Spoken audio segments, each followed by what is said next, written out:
par coup de téléphone à une ambassade. Non, nous avons Ghislaine qui va nous dire quelques mots en tant que juriste et aussi en tant que personne engagée sur la cause qui nous... Attention. Je préfère me lever parce que le cercle de réflexion stratégique nous a gâté d'un repas copieux. Et je préfère me lever pour le épisode.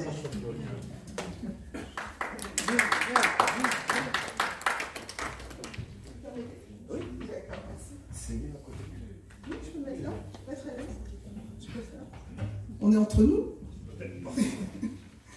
D'accord. Donc, je pense qu'on ne remerciera pas assez le cercle de réflexion stratégique pour cette initiative d'analyse sur le Gabon face aux défis d'avenir. Mes prédécesseurs l'ont déjà dit, mais je pense qu'il n'est pas de trop de le redire. Merci au cercle de réflexion stratégique du Gabon, et en espérant que cette première étape ne soit pas seulement une première étape, et qu'il y en ait d'autres rencontres de ce type. Voilà. Donc si on parle du Gabon nouveau, vous êtes d'accord avec moi, c'est qu'il y a un Gabon ancien. C'est que le Gabon du passé ne nous intéresse plus, ou à la limite qu'il n'a pas satisfait nos attentes. Et si nous sommes là ce soir, c'est peut-être parce qu'on a fait le même constat. Sous différentes formes, ça ne marche pas. Qu'on se le dise, ça ne marche pas. Notre beau pays, le Gabon, n'est pas debout. C'est un pays riche, riche de tout, et tout le monde le sait, bien évidemment. Je parie sur une chose, c'est que la majorité des Gabonais n'ont pas le sourire aux lèvres. Et même ceux qui l'ont n'en sont pas fiers. Mais une fois qu'on a dit ça, que fait-on? On se regarde, on prie. Les chapelets s'égrènent très bien au Gabon. Les églises tournent à 1000 à l'heure. Ne faisons pas l'économie des confréries et des sociétés secrètes. Elles aussi sont de la danse. Tout le monde se bouscule et on entend ici et là des voix assourdissantes. La piste est à moi. Pousse-toi, que je me mette. Entendez-vous, on en a marre. Et le quatrième dit, et pourtant ils mangent ensemble. Ce qui est vrai pour le Gabon est vrai pour le Congo, le Cameroun, la Côte d'Ivoire, et j'en passe. Je pense que vous en savez plus que moi. Puisque nous avons fait le même diagnostic, quelles solutions pouvons-nous apporter pour remettre le Gabon debout? Nous ne sommes pas là, nous ne sommes pas la première génération à nous poser cette question. Ce fut le cas des Gabonais de la deuxième décennie des indépendances. Permettez que je sélectionne cette période parce qu'au moins, à ce moment-là, la prise de conscience était générale et que nos pères et mères, chacun en compétence et en détermination, voulaient mettre en route une nation généreuse qui nourrit, qui éduque, qui soigne et qui sécurise. Nos parents étaient à l'époque en train d'inventer un Gabon moderne. Non, plutôt un Gabon tradit moderne. Vous en conviendrez avec moi, nous sommes tradition et nous sommes culture. Désolée. Les institutions qu'ils avaient mises en route étaient à la hauteur des enjeux et des ambitions de la jeune nation gabonaise. La preuve, nous en sommes le fruit. Le de cette génération d'institutions. Pour moi, le défi de demain est purement éducationnel. Le peuple étant l'ADN de la nation.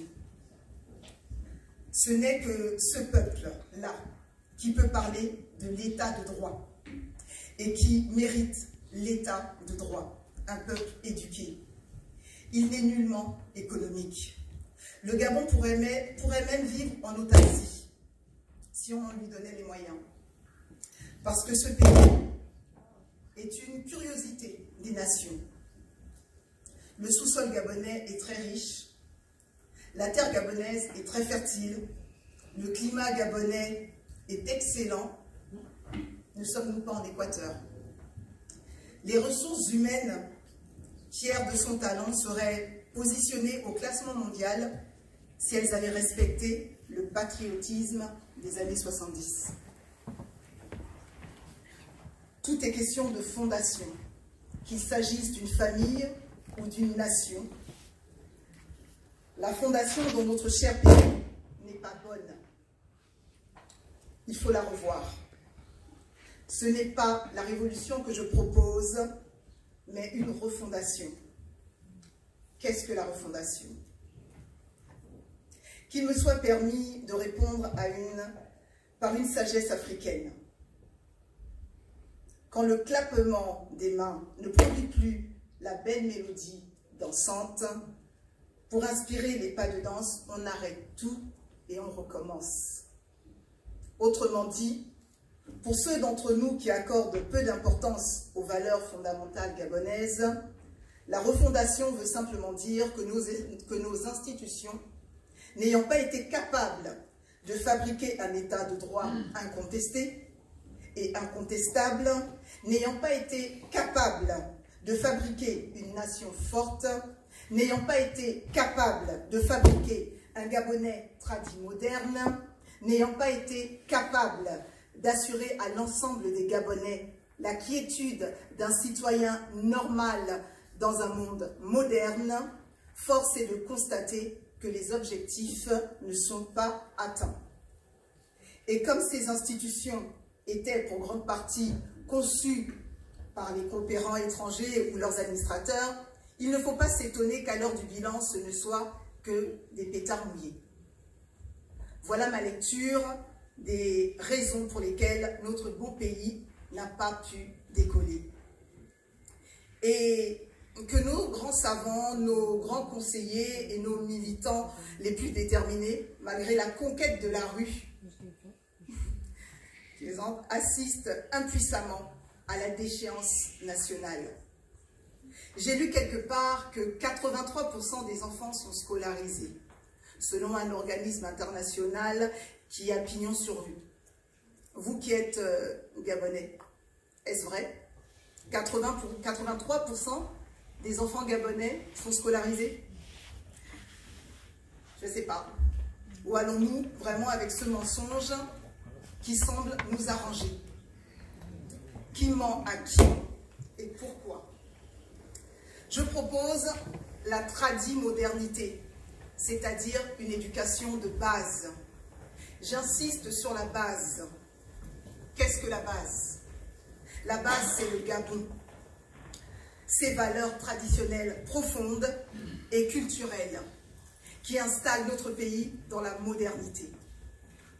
Cela passe par une éducation citoyenne et une formation utile, contrairement à une formation d'aujourd'hui qui ne sert presque à rien, celle qui fabrique des chômeurs, des intelligences qui n'ont aucun lien avec les besoins de la société gabonaise. Vous pouvez constater, au sortir de cette salle, que presque tous les métiers sont tenus par les étrangers au Gabon.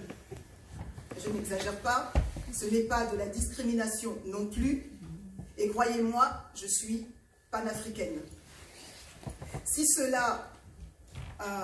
cela que vous appelez le développement, nous n'avons pas la même définition. Quand je propose la tradimodernité, je propose un compromis. C'est l'injection des valeurs traditionnelles dans le corpus de la modernité. Si la modernité est un impératif indubitable, en y injectant les valeurs traditionnelles, on fabrique la tradimodernité. On ne va pas, ici, modifier la Constitution. N'empêche, nous pouvons affirmer sans risque, et ceci sans nous tromper, que plusieurs points apportent la confusion plutôt que de l'éclairage. Pour ne citer que le préambule de notre Constitution, personne dans cette salle n'est suffisamment renseigné sur ce qui est le contenu de la tradition ou le contenu de la culture. Un peu comme si nos constituants n'avaient pas su inventorier ce qui appartient à la tradition et ce qui appartient à la culture. Si vous me permettez, je vais citer ici un passage du préambule de notre Constitution. Le peuple gabonais proclame solennellement son attachement à ses valeurs sociales profondes et traditionnelles, à son patrimoine culturel, matériel et spirituel, au respect des libertés, des droits et des devoirs du citoyen. Fin de citation.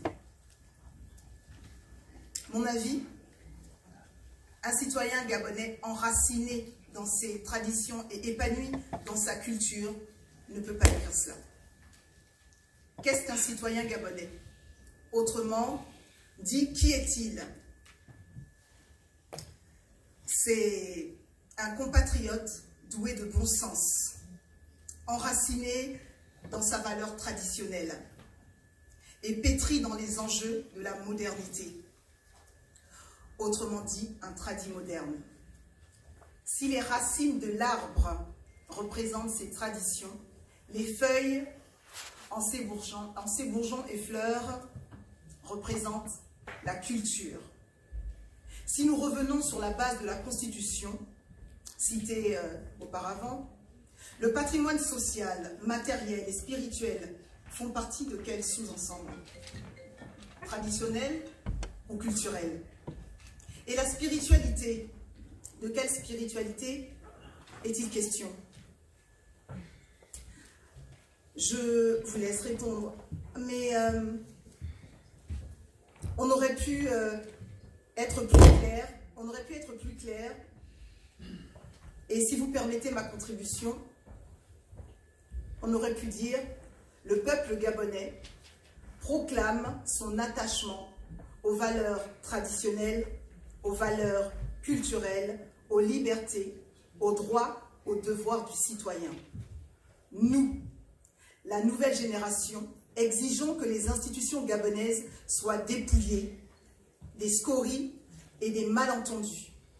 Les constitutionnalistes et les grands sages du Gabon avec lesquels j'ai discuté sont de cet avis. Ainsi rénovée, notre Constitution et nos institutions pourront s'adapter aux enjeux du futur. Je vous remercie.